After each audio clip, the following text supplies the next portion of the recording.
Ке забраниме пристап до страници за онлайн игри на среќа со цел да ги заштитиме граѓаните, посочи денесот штип министерот за дигитална трансформација Стефан Андоновски, кој кажа дека наредната недела стапуваат на сила измените на Законот за електронски комуникации, со што ќе се забранат нелегалните онлайн игри на среќа. По анализа на Државната лотарија, кои се оние нелегални приредувачи на игри на среќа, ни испраќаат нас нотификација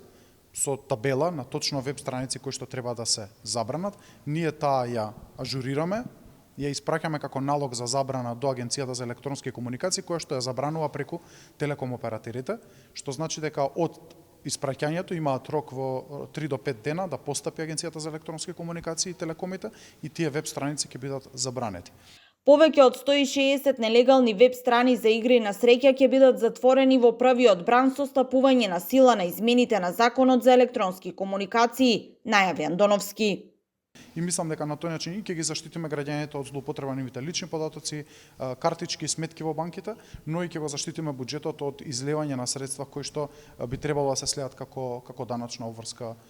кон буџетот на Македонија. Инаку, со овој закон се забранува нелегалното приредување на онлайн игрите на среќа, со што се очекува да им се овозможи на институциите да се справат со ваквите нелегални појави, бидејќи досега врз овие провајдери немаше никаква контрола.